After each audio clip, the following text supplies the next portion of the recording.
Hello and welcome back guys. मैं जुगल आर्य आप सभी का एक बार और अपने यूट्यूब चैनल में हार्दिक स्वागत करता हूं। आज का विषय मैं लेकर आया हूं कक्षा 11वीं अर्धवार्षिक परीक्षा पेपर एनालिसिस। वीडियो के अंत तक बने रहें और चैनल पर नए हैं चैनल को सब्सक्राइब कर दे, बेल आइकन को प्रेस कर दे ताकि नए वीडियो की अपडेट आपको मिलती रहे। यहाँ पर हम देखते हैं फिजिक्स के क्वेश्चन पेपर को। इसका सॉल्यूशन मैं आपको करवा देता हूँ। तो निम्नलिखित में से कौन सी मूल राशि है? तो विद्युत धारा है। ये 7 मूल राशियों के अंतर्गत आती है और इसका मात्रक एम्पियर है। यहाँ पर 1 मीटर पर सेकंड प्रारंभिक वेग और 2 मीटर सेकंड इनवर्स टू आपका त्वरण है और त्वरित पिंड जो है टी सेकंड, यानी प्रारंभिक वेग u का मान 1 मीटर है और ये 2 मीटर त्वरण है, तो इसका जो मान होगा ये 60 मीटर प्रति सेकंड होगा। निम्नलिखित में से अदिश राशि है। क्षेत्रफल एक अदिश राशि का उदाहरण है। अब हम देखते हैं सीधी सड़क पर गतिशील किसी गाड़ी पर कोई भी नेट बाह्य बल कार्य नहीं करता है, इसके लिए निम्नलिखित में से कौन सा कथन सत्य है? तो यहाँ पर गाड़ी का वेग धीरे धीरे कम हो जाएगा, गाड़ी का वेग लगातार बढ़ता रहेगा, यह गाड़ी का वेग एक समान चलता रहेगा। गाड़ी का वेग यदि बाह्य बल लगाते हैं तो बढ़ता है, पर यहाँ पर सीधी सड़क पर गतिशील किसी गाड़ी का नेट बाह्य बल कार्य नहीं करता है। जब बाह्य बल कार्य नहीं करता है तो वहाँ संवेग ये गाड़ी का एक समान बना रहेगा, मतलब जैसे चाल से चलती रहेगी। नेक्स्ट की तरफ आगे बढ़ते हैं। राधा एक पटाखा जलाकर परवलयाकार मार्ग में फेंक देती है। पटाखा मार्ग के उच्चतम बिंदु पर फटकर 2 भागों में विभाजित हो जाता है, तो पटाखे के टुकड़ों की गति के लिए निम्नलिखित में से कौन सा कथन सत्य होगा? तो इसका डी वाला, पटाखे फूटने के पश्चात दोनों टुकड़े अनियमित गति से होंगे, क्योंकि एक सरल रेखा में गति और इसका अनुमान भी नहीं लगाया जा सकता कि कौन कहाँ कब गिरा। ताप बढ़ाने पर बी वाला ऑप्शन सही रहेगा। द्रव की श्यानता घट जाती है तथा गैस की श्यानता बढ़ जाती है। ओके, अब आगे बढ़ते हैं। किसी क्षण वस्तु का खालिस्तान उस क्षण पर स्थान ग्राफ की प्रवणता बराबर होती है, तो उसके प्रवणता उसके वेग के बराबर होती है। चलो नेक्स्ट की तरफ बढ़ते हैं।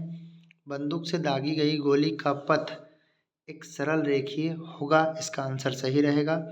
घर्षण बल द्वारा बंद पथ में किया गया कार्य शून्य होगा। घूर्णन गति में द्रव्यमान के समतुल्य राशि जड़त्वाघूर्ण होगा। और किसी पिंड को अंत से गुरुत्वीय क्षेत्र के किसी बिंदु तक लाने में किया गया कार्य गुरुत्वीय विभव कहलाता है। और आयतन प्रसार गुणांक यानी कि गामा रेखीय प्रसार गुणांक अल्फा का 3 गुना, हिंदी में भी 3 गुना लिख सकते हैं या फिर 3 भी यहाँ लिख सकते हैं। आई होप आपको समझ में आया होंगे। फिर आगे देखते हैं जलीय पिंड। तो इसका पहले वाले का ऑप्शन थोड़ा देख लेते हैं। आयतन प्रसार गुणांक, तो यहाँ तीसरे वाले का आपका रहेगा ये के इनवर्स। फिर विशिष्ट धारिता चौथे वाले का, तो यहाँ पर आपका फर्स्ट वाला रहेगा। श्यानता, तो श्यानता का मात्रक है पास्कल सेकेंड। बर्नौली, ये आपका ऊर्जा संरक्षण के सिद्धांत। अब 2 बचे हुए हैं, थोड़ा इनका कंफर्मेशन देख लेते हैं। यहाँ पर जली संपीड़ितता, तो यहाँ पर जली गेज दाब देखो पास्कल पी होगा, तो यानी कि ये होगा इसका बी वाला सही।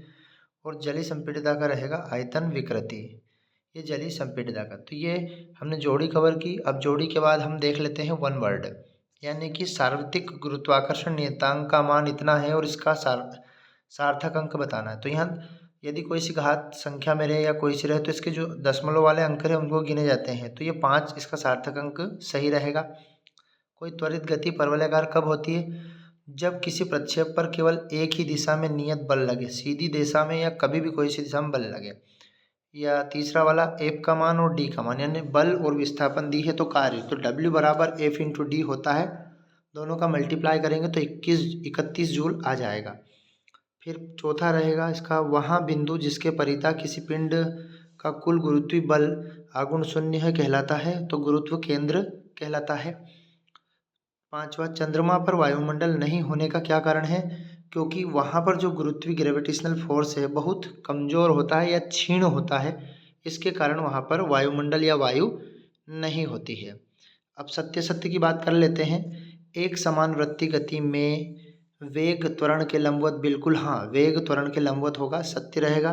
पानी पर तैरते हुए एम द्रव्यमान के कार्क पर नेट बल mg होगा, ये असत्य रहेगा। नेट बल यहाँ पर शून्य होता है, mg की जगह पर यदि शून्य होता तो वो सत्य हो जाता, तो ये आपका असत्य रहेगा। शून्य स्थितिज ऊर्जा का बिंदु चयन स्वैच्छित होता है, असत्य। गुरुत्वाकर्षण बल द्वारा एक बंद पथ में किया गया कार्य शून्य होता है, बिल्कुल सत्य। रबर तांबे से अधिक प्रत्यास्थ होता है, असत्य।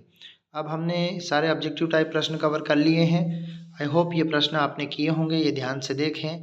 पेपर भी आपका थोड़ा इजी था, अच्छा था, आपने सभी प्रश्न अटेंड किए होंगे और वार्षिक एग्ज़ाम की आप तैयारी में लग गए होंगे, क्योंकि अब जल्द से जल्द आपकी वार्षिक एग्ज़ाम आने वाली है। और पुराने प्रीवियस ईयर का एनालिसिस देखने के लिए हमारे चैनल के माध्यम से प्लेलिस्ट में जा सकते हैं और देख सकते हैं, और एमपी बोर्ड से संबंधित महत्वपूर्ण जानकारी भी देख सकते हैं। अभी तक आपने हमारे चैनल को सब्सक्राइब नहीं किया है तो सब्सक्राइब कर दें, बेल आइकन को प्रेस कर दें, ताकि नई वीडियो की अपडेट आपको मिलती रहे। जय हिंद साथियों, टाटा बाय बाय, जल्द मिलते हैं।